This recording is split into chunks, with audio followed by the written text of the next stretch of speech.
Ceci est l'histoire de l'Inde depuis l'an 1200 jusqu'en 1760.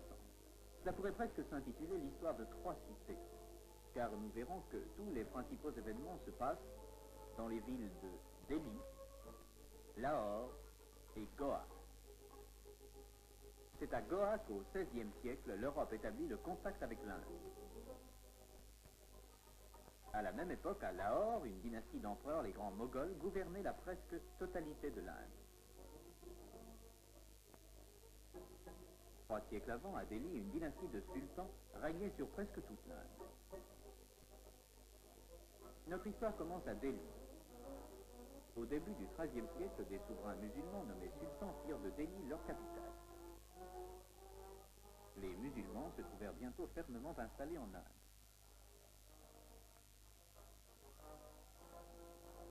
Ils avaient envahi ce riche pays au IXe siècle, y pénétrant par le défilé de Tibère dans le nord-ouest de l'Inde.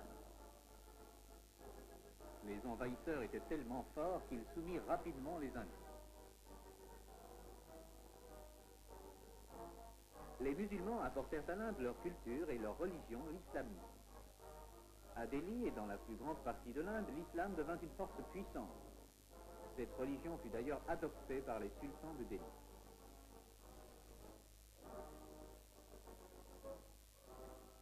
Pendant les siècles du sultanat, la religion indigène, l'hindouisme, continua à exister, mais les sultans musulmans firent preuve d'intolérance vis-à-vis de l'hindouisme, qui opposait ces nombreuses divinités au Dieu unique des musulmans. Servait à payer des armes pour de nouvelles conquêtes. On construisit également d'immenses palais et des forts pour défendre l'empire des sultans. Comme emblème de leur puissance, les sultans érigèrent le Qutb Minar, composé des pierres d'anciens temples hindous, détruits par les souverains musulmans. Construit au XIIIe siècle, le Qutb Minar était le symbole du sultanat de Delhi.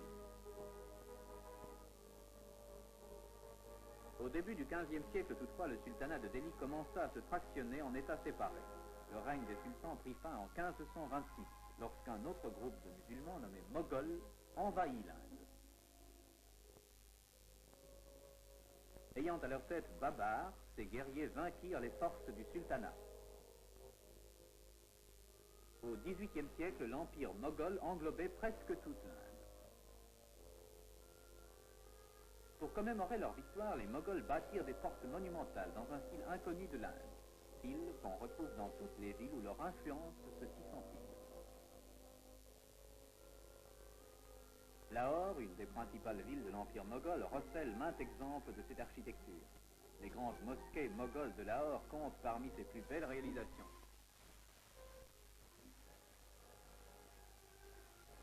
De même que les magnifiques tombeaux des grands Moghols. Les Moghols étaient un peuple aimant la nature et ils établirent dans leur ville de splendides jardins. Par exemple, à Lahore, les jardins Shalimar que vous voyez.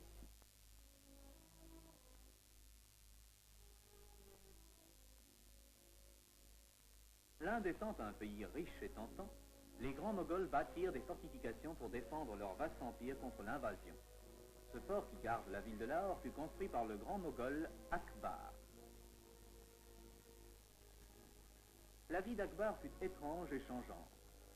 Il se livra, dans sa jeunesse, à sa passion des armes, des guerres et des conquêtes. Puis, plus tard, il reporta cette passion sur la culture. Quoique ne sachant pas lire lui-même, Akbar se fit faire la lecture par ses ministres, si vif était son désir de s'instruire. Et ce goût de la culture se répandit rapidement. Il s'ensuivit une véritable renaissance des arts et de l'artisanat. Au XVIe siècle, sous Akbar, de grandes toiles furent peintes dans le style moghol. Et la danse, le théâtre et la littérature s'épanouirent. L'enseignement fut subsidié. Les enfants nobles étudièrent les sciences et l'art de gouverner. La liberté des cultes existait. L'hindou était libre de pratiquer son culte au temple et le musulman le sien dans sa mosquée. Voilà quelle était la vie en Inde dans l'Empire moghol sous Akbar.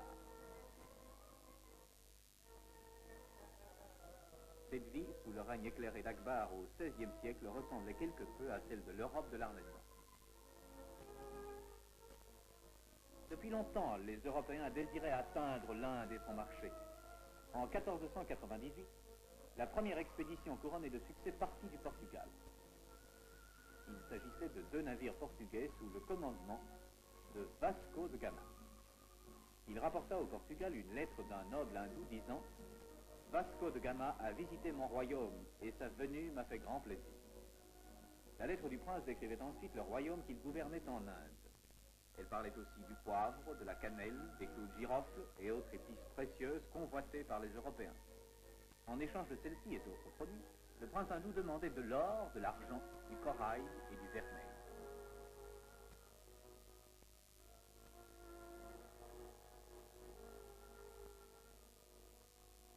Et ainsi, le Portugal faisait du commerce avec l'Inde au début du XVIe siècle, des années avant l'invasion des Mongols. Les Portugais établirent différents comptoirs en Inde. Goa était un des plus importants. C'est par Goa que les Portugais introduisirent la culture européenne. Les marchands portugais firent bientôt un commerce prospère.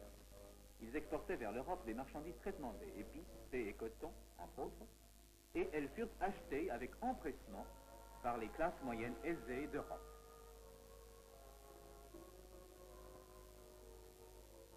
D'autres nations européennes, à l'exemple du Portugal, établirent des relations commerciales avec l'Inde pendant le siècle qui suivit. Au XVIIe siècle déjà, de nombreux Européens allaient admirer le Taj Mahal, érigé par le Shah Jahan, un des derniers grands Moghols.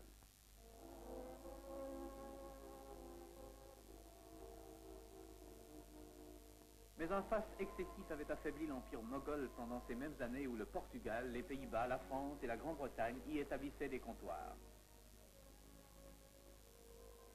Les Hollandais et les Portugais perdirent la plupart de leurs établissements lorsque la Grande-Bretagne fonda en 1600 la puissante Compagnie des Indes.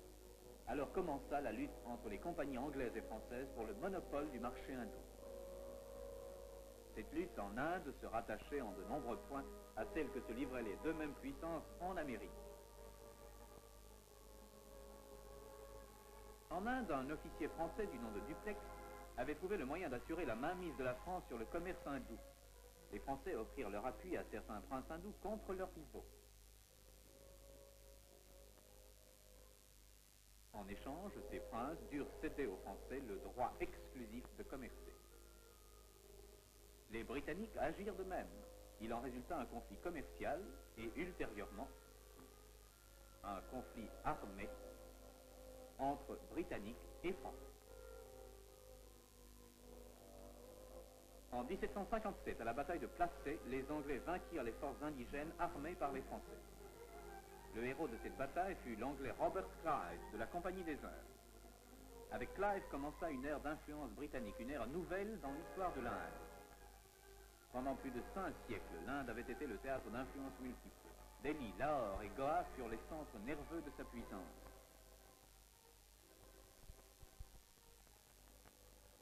À Delhi, le Qutb Minar demeure un symbole du sultanat de Delhi dont le règne commença au XIIIe siècle. À Lahore, environ 3 siècles plus tard, une autre dynastie, celle des Grands Moghols, gouverna l'Inde. À Goa, vers la même époque, la civilisation européenne commença à influencer l'histoire de l'Inde. La concurrence des nations européennes sur le marché hindou motiva l'avènement de la Compagnie anglaise des Indes.